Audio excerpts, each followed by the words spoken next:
Hello everybody, welcome to Spirit Sports. I'm your host Evan, and today I have a special one for you. But before I explain it, let's just roll the intro.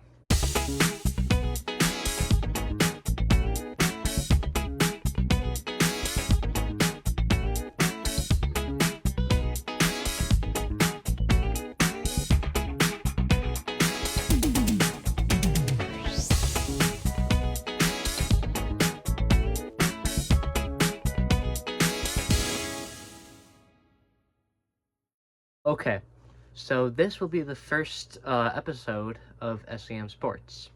Now, SEM Sports, I will be going over sports in southeastern Michigan.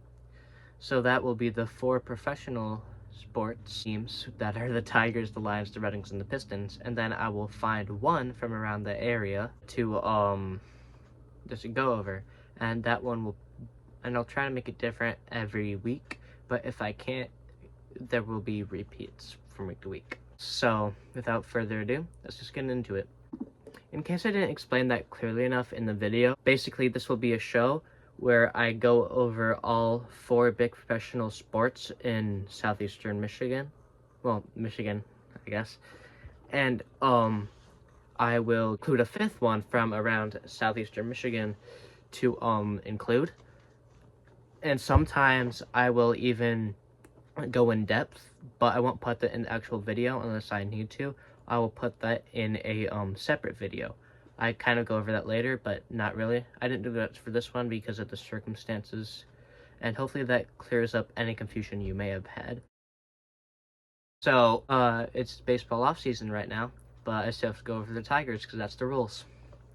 So, Tarik Skubal has won the 2024 Cy Young Award, and that comes with a record of 18-4, a 2.39 ERA, 201 batting average against, and 228 strikeouts.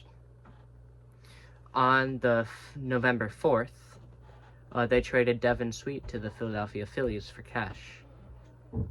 He went and through 6 years in the minor leagues, he's gone 32-25. He's had a 3.76 ERA.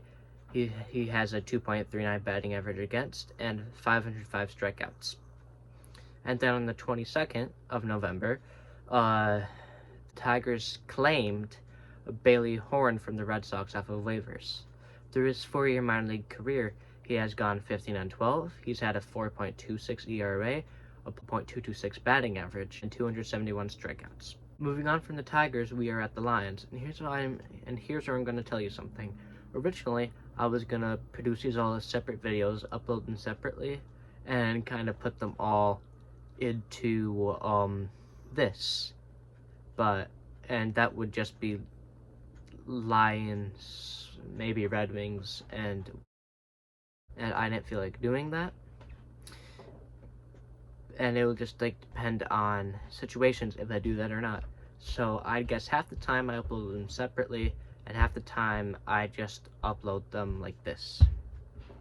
But anyway, to the Lions have finally broken the Thanksgiving curse and have beaten the Bears 23-20. Jared Goff was 21 for 34 with 221 yards, 2 touchdowns, and 0 interceptions.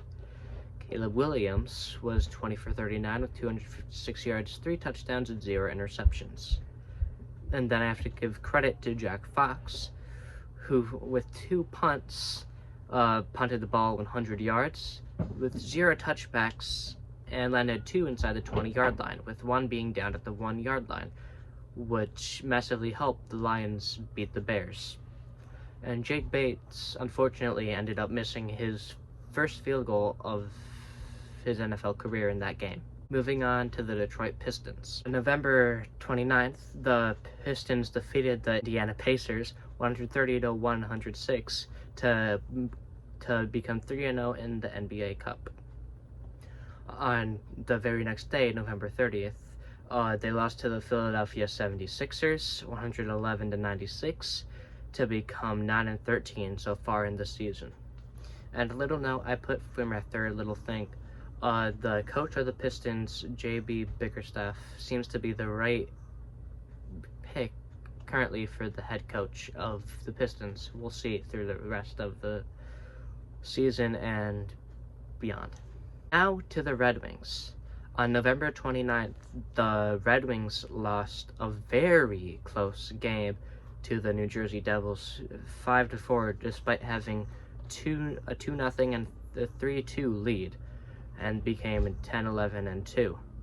I was, in fact, in attendance at that game. On December 1st, the Red Wings lost to the Vancouver Canucks 5-4 in overtime, and became 10-11-3 on the season. And on November 29th, in the loss to the New Jersey Devils, Cam Talbot played his 500th career NHL game and allowed 5 goals, which is weird for him, especially considering his career goals allowed per game is 2.64.